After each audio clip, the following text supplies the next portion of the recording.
Olá, meus irmãos, que a paz do Senhor Jesus seja com todos. Vamos às últimas notícias da denominação Maranata. Hoje eu vou falar de ação judicial, do vídeo da entrevista com o saudoso irmão Joel Brinco e também sobre prestação de contas da Maranata aos seus membros. Bom, vamos começar com a nova ação judicial que a Maranata moveu contra mim neste último dia 13 de agosto de 2020. Como o alvo desta ação judicial é o vídeo da entrevista com o saudoso irmão Joel Brinco, eu sugiro que, se você ainda não viu este vídeo, que você veja logo, tudo bem? Então vamos direto ao primeiro assunto da nossa pauta de hoje. Como você pode ver, no dia 13 de agosto, a Maranata pagou novamente uma quantia qualquer, que nós imaginamos que não seja um valor pequeno, pagou este valor ao escritório de advocacia Souza e Diniz. E, evidentemente, fez esse pagamento com o dinheiro dos dízimos e das contribuições voluntárias de seus membros. E qual era mesmo o propósito deste pagamento ao escritório de advocacia? Mover mais uma ação judicial contra mim. Mas o que a Maranata queria desta vez? Segundo constou da sentença judicial, a Maranata disse que o requerido, que sou eu, publicou o vídeo em seu canal do YouTube que expõe fatos e faz difamações em face do requerente e seu presidente, Maranata e Gideuti, neste caso, sob o fundamento de que decorreu de uma entrevista realizada e concedida pelo senhor Joel Ribeiro Brito, na verdade é Brinco, falecido há pouco tempo. E porque a Maranata entendeu que o conteúdo do vídeo era difamatório, a Maranata disse ao juiz que ajuizará ação indenizatória, mais uma ação contra mim, no caso, e que precisa da entrevista para precisar a veracidade ou não do que foi dito ou não pelo de cujos, com maior exatidão. Ou seja, a Maranata entrou com uma ação chamada produção antecipada de provas, porque queria que o juiz mandasse eu apresentar o material original da entrevista com o Dr. Joel Brinco, entenderam? Parece que eles não acreditaram naquilo que eles viram. Logo no início deste vídeo, da entrevista, eu coloquei um print da tela do meu celular com as perguntas enviadas ao Dr. Joel Brinco. Isso foi feito por meio do irmão Rafael Leonessa. E em seguida eu coloquei a foto da resposta do Dr. Joel Brinco. Ele escreveu à mão, num caderninho, assinou ao final. Eu coloquei a foto no vídeo. E vejam que curioso, mesmo assim a Maranata não quer acreditar. Mas o fato é que a Maranata queria que a juíza da causa me mandasse entregar os originais da entrevista com o Dr. Joel Brinco, porque ela quer entrar com mais um processo contra mim. Amados, que coisa horrível, não é mesmo? Mais um processo? Quem vai pagar por isso? De onde vem tanto dinheiro assim para gastar com advogados, uma vez que nós estamos vendo a Maranata preocupada em cortar despesas porque ela não tem dinheiro nem mesmo para ajudar uma criança com câncer que estava precisando de uma ajuda para pagar uma cirurgia. Eu fico impressionado com isso. Você acha isso normal? Considerando que, especialmente, que a Maranata ela está registrada com a designação de Igreja Cristã, não é esse o nome? Igreja Cristã Maranata? Enfim, vamos ver agora para onde foi o dinheiro que a Maranata gastou neste último processo contra mim. Vejamos a sentença da juíza, doutora Tatiana Dias da Silva Medina. Logo no início da sua decisão, a doutora Tatiana disse que a legitimidade e o interesse de agir são condições da ação. Ou seja, para que você possa recorrer ao judiciário, você precisa provar que é você quem precisa da proteção judicial para resolver alguma questão do seu interesse e não de outra pessoa, seja física ou jurídica, entenderam? E sobre o interesse de agir, ela esclareceu que, para que você prove que tem interesse, você tem de mostrar que a ação vai lhe proporcionar um resultado que atenda à sua necessidade ou que tenha para você alguma utilidade real. Então, com base nesses requisitos essenciais para a propositura de uma ação, a doutora Tatiana ela já matou o processo, logo de cara, nas preliminares. Por quê? Primeiro, porque ela identificou que a Maranata não tinha legitimidade para ingressar com essa ação contra mim. Ou seja, a denominação Maranata estava pedindo ao juiz alguma coisa que, primeiro, não lhe diz respeito, porque a parte do vídeo que utiliza a entrevista diz respeito a Joel Brinco, a Gedeuti e a Igreja Presbiteriana. A entrevista ela não tratava da denominação Maranata. Logo, a Maranata não é a pessoa legítima para pedir, para peticionar, nesta ação contra mim. Por quê? A entrevista não lhe diz respeito. Simples assim. Em segundo lugar, a doutora Tatiana percebeu também que a Maranata não demonstrou sequer o interesse de agir, ou seja, a Maranata não conseguiu explicar a razão dela querer uma entrevista que já está, inclusive, publicada no vídeo. Vejam só o que a doutora Tatiana disse.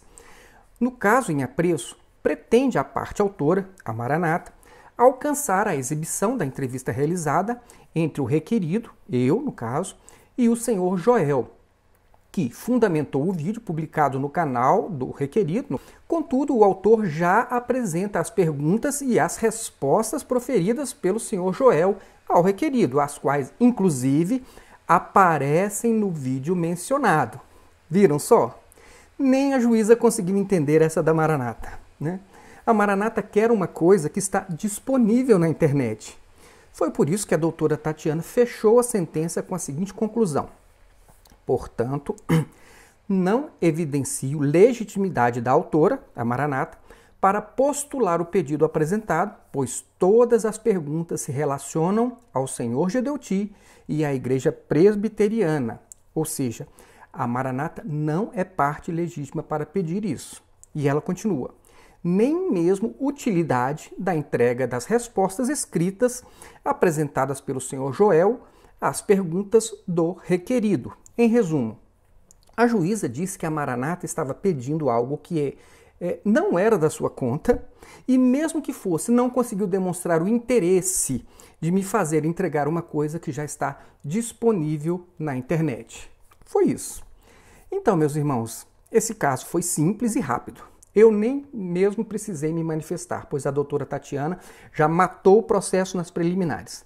Mas o que eu queria chamar a sua atenção é para o seguinte fato. O fato de que a Maranata, mais uma vez, gastou dinheiro da contribuição dos seus membros com mais uma ação que, pelo menos até agora, não deu em nada. Ou seja, a Maranata perdeu dinheiro, mas certamente deixou os seus advogados felizes, porque, ganhando ou perdendo, eles vão receber os seus honorários, não é mesmo? Mas a Maranata ainda pode recorrer dessa sentença? Sim, claro. Mas isso vai custar o quê? Mais dinheiro da contribuição dos membros.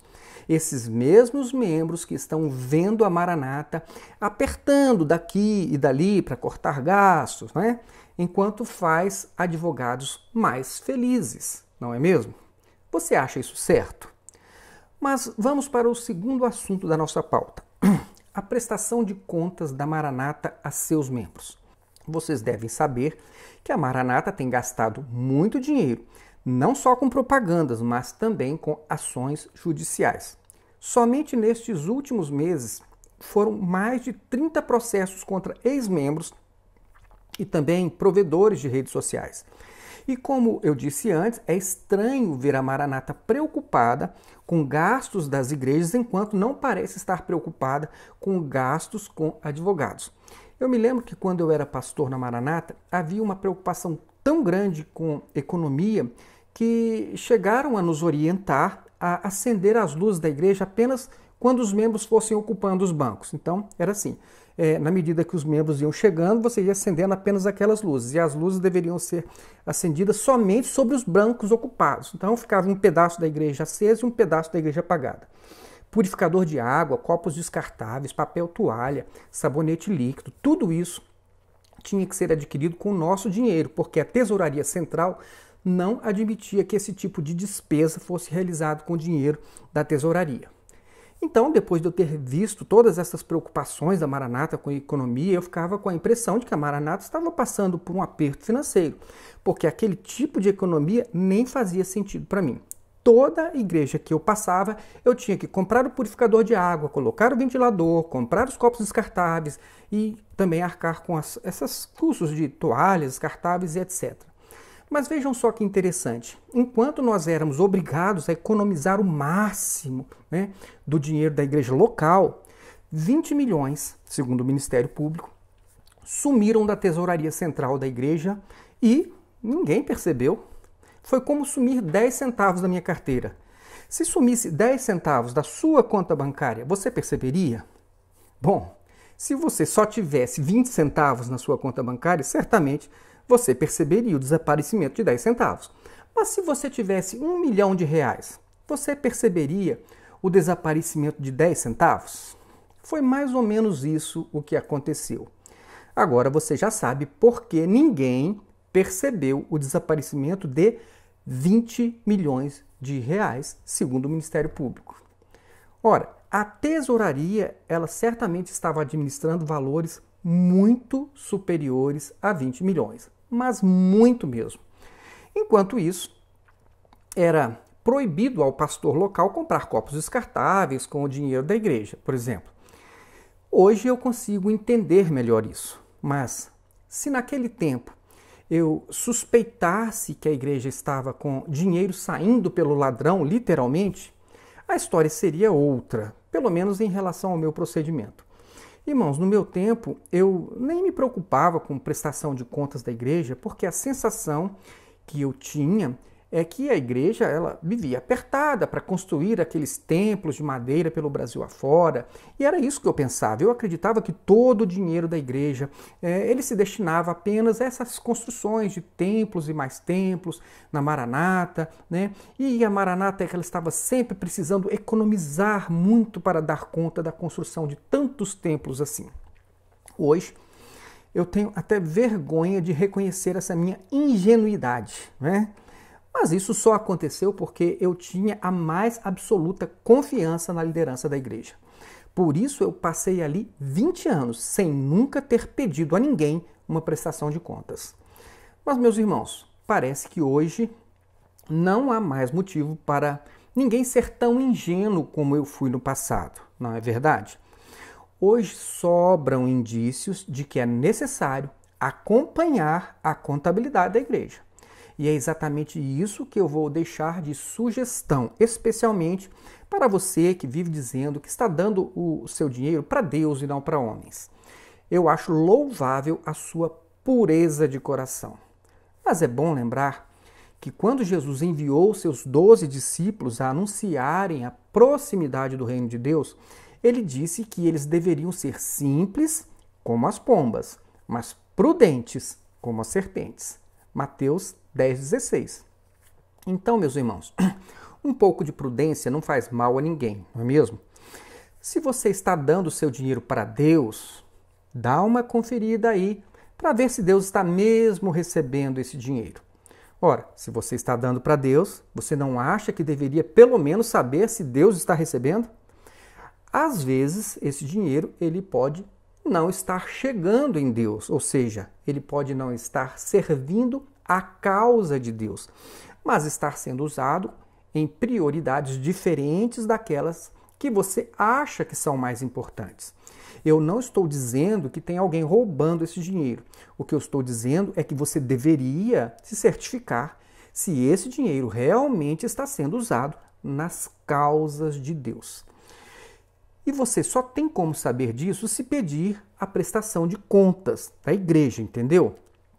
Não há nada de absurdo ou de errado nisso. Prestar contas é um procedimento absolutamente comum em qualquer instituição séria. Nenhuma instituição religiosa séria e comprometida com Deus vai negar a prestar contas daquilo que ele está fazendo com o dinheiro dos seus mantenedores. Ou vai?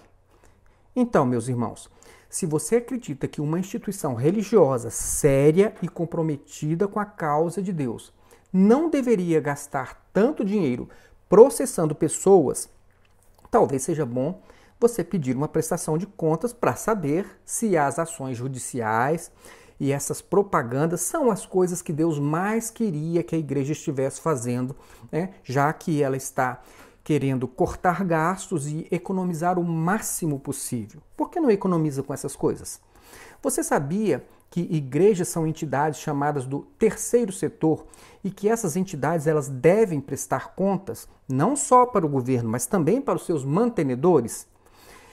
E eu não estou falando de uma prestação de contas em uma assembleia onde a maioria das pessoas não podem participar. Eu não estou falando de uma prestação de contas superficial, genérica, para inglês ver. Mas eu estou falando de uma prestação de contas oficial, acessível a todos os membros, com discriminação do valor total do seu patrimônio, também com a indicação, a demonstração exata de qual seja esse patrimônio. Você deve saber tudo que a igreja tem, você sabe? Ela tem hospital, ela tem helicóptero, ela tem carros, casas, apartamentos que estão sendo usados por terceiros. Ela tem imóveis no exterior. Ela tem túmulos comprados no cemitério em nome da instituição. Enfim, as pessoas têm também o direito de saber exatamente quanto se arrecada no mês e no ano, né? E ela tem que saber também para onde está indo esse dinheiro que se arrecada no mês e no ano. Quem são os maiores beneficiários dos contratos firmados com a igreja? De quem são as empresas que firmam esses contratos com a igreja? Por exemplo, de quem é a corretora de seguros que faz os seguros dos pastores e dos participantes dos seminários? É de alguém da igreja? O valor cobrado é o valor de mercado ou sai mais caro? Enfim, os membros precisam de detalhes e não de prestações de contas superficiais e genéricas, faladas assim, em uma reunião onde poucos podem participar, entenderam? E você que é membro pode requisitar essa prestação de contas formal. Você pode solicitar que a prestação de contas da igreja ela esteja, inclusive, disponível em local onde todos os membros mantenedores possam acessar e ajudar a fiscalizar, já que a fiscalização do presbitério mostrou-se ineficiente alguns anos atrás, tanto que houve um rombo na tesouraria da igreja e vocês devem se lembrar disso. É por isso que você pode e deve ser um agente de fiscalização, para ter certeza de que Deus está recebendo esse dinheiro e ele está sendo aplicado nas causas de Deus. Formalize o seu pedido de prestação de contas junto ao presbitério, porque isso é um direito seu e um dever da organização religiosa. E se eles negarem ou se eles simplesmente ignorarem o seu pedido? Então, meus irmãos, se isso acontecesse comigo, por exemplo, a primeira pergunta que eu faria é a seguinte: por que eles não querem prestar contas? A segunda coisa que eu pensaria seria a seguinte: será que eu devo continuar contribuindo para uma instituição que não presta contas e que ainda ignora o meu pedido? E a terceira coisa que eu pensaria seria a seguinte: se essa instituição não quer prestar contas, como é que eu vou saber se o dinheiro que eu estou doando para Deus está chegando em Deus? Ou à causa de Deus? Enfim, eu espero que esta minha provocação sirva para duas coisas. A primeira, para fazer você pensar se Deus realmente quer que o dinheiro doado à igreja seja usado para perseguir e processar pessoas que se manifestam em redes sociais. Dinheiro que, como nós vimos, só está beneficiando os advogados. A segunda é, se você concordar comigo, que não é para isso que as pessoas deveriam fazer doações para uma instituição religiosa, será que não está na hora de você pedir uma prestação de contas séria, completa da Maranata, para saber se não há nada mais cristão para se fazer com os dízimos e ofertas dos irmãos? Se você fizer isso, o máximo que pode acontecer é você conhecer melhor a Maranata. Entenderam? É isso aí, meus irmãos. Que Deus abençoe a todos. Fique na paz de Jesus e até o nosso próximo vídeo.